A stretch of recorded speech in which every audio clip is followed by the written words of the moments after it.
Compared to a single streamer line, setting 2 streamer lines requires more coordination. As the bag, flag, and slacken the buoy line clear the stern, deploy the second streamer line, tossing the bag as far away from the vessel as is practical. To avoid hang-ups as you deploy the second bag and flag, slow the vessel while retrieving the streamer line closest to the setting station, as the second anchor is about to go out. Once the streamer line is clear, deploy the second buoy line, bag, and flag.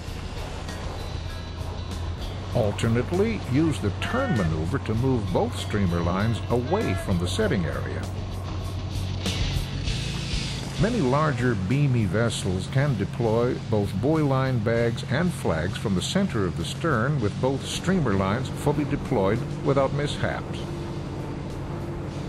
Small crews and the need to back down to set the anchor make snap gear vessels a special case.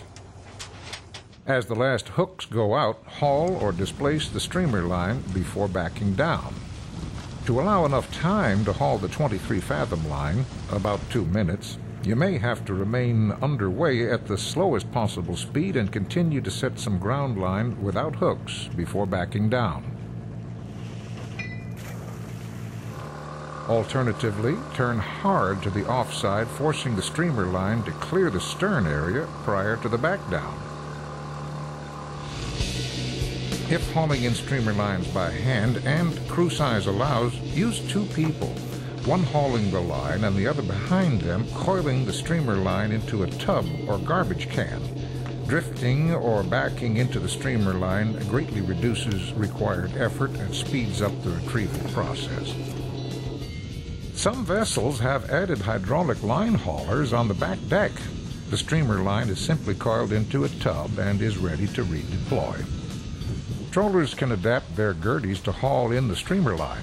This can be particularly useful to get the streamer line in quickly before backing down with snap gear.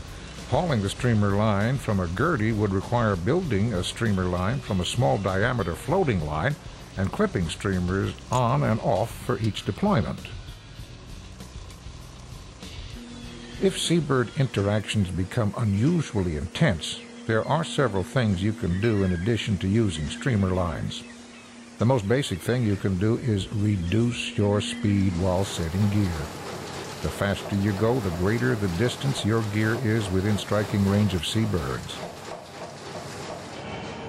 Adding weights to the gear can also reduce the time your gear is exposed to birds. However, research has shown that many weights must be added to make a big difference, and that slowing your speed is dramatically more effective.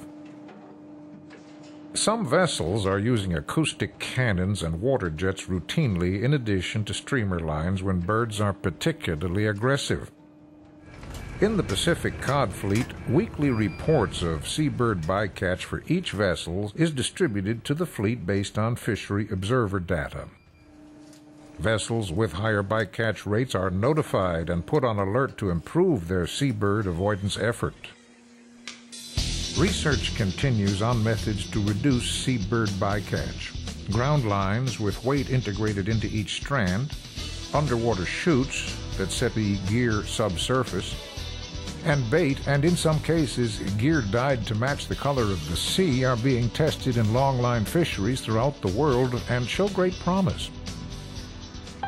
Many believe that using streamer lines and continued innovation by the Alaska Longline Fleet will dramatically reduce seabird mortality in Alaska, eliminating risk to both seabirds and Alaska longliners, a win-win for both. Reducing seabird attacks on hooks allows more baited hooks to get to the bottom of the ocean to catch fish. Seabird mitigation is simply smart fishing. Take responsibility. Make Alaska Longlines seabird safe.